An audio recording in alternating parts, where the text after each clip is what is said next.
Top quality और consistent performance के लिए सिर्फ सिल्वर पंप नाम याद रखना। और देखिए, चुनावों में मुफ्त वाली रेवड़ी को लेकर सुप्रीम कोर्ट ने एक बड़ी टिप्पणी की है। कोर्ट ने कहा है कि लोगों को मुफ्त राशन और पैसे मिल रहे हैं, जिसकी वजह से लोग काम नहीं कर रहे हैं। लोगों को बिना काम किए पैसे मिल रहे हैं। जरूरत इस बात की है कि फ्री में सुविधा देने की बजाय लोगों को मुख्य धारा में लाया जाए। कोर्ट की टिप्पणी शहरी गरीबी उन्मूलन मामले पर सुनवाई के दौरान आई है।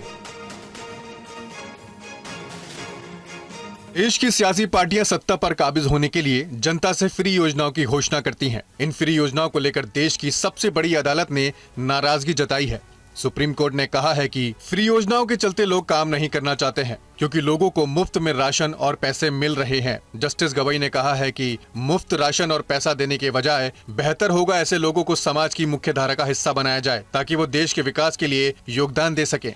जस्टिस बी आर गवई और जस्टिस ऑगस्टिन जॉर्ज की बेंच ने ये टिप्पणी शहरी इलाकों में बेघर लोगों के शेल्टर से जुड़े मामले की सुनवाई के दौरान की। अटॉर्नी जनरल आर वेंकट रमनी ने सुप्रीम कोर्ट को बताया कि सरकार शहरी गरीबी उन्मूलन कार्यक्रम को फाइनल करने में लगी है। ये कार्यक्रम गरीब शहरी बेघर लोगों को आवास उपलब्ध कराने से लेकर दूसरे जरूरी मसलों में मददगार होगी। सुप्रीम कोर्ट ने अटॉर्नी जनरल को सरकार से ये पूछने का निर्देश दिया है कि शहरी गरीबी उन्मूलन मिशन कितने समय में लागू किया जाएगा। अब इस मामले की सुनवाई 6 हफ्ते बाद होगी।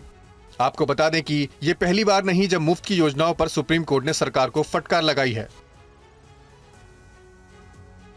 और अब खबर उस बयान को लेकर जिससे घमासान मचा हुआ। एलएनटी चेयरमैन एसएन सुब्रमण्यम ने एक बड़ा बयान दिया। उन्होंने कहा कि वेलफेयर स्कीम की वजह से काम नहीं कर पा रहे हैं मजदूर, और खासतौर पर आजकल मजदूर पलायन नहीं कर रहे हैं, यानी लगातार मजदूर अपने घरों से दूर नहीं जाना चाहते। वेलफेयर स्कीम की वजह से जाने के लिए तैयार नहीं होते हैं मजदूर। हो सकता है कि वो अपनी कमाई से खुश हो, या फिर हो सकता है कि वो अलग अलग वेलफेयर स्कीमों की वजह से कहीं बाहर जाने के लिए तैयार नहीं होते हैं।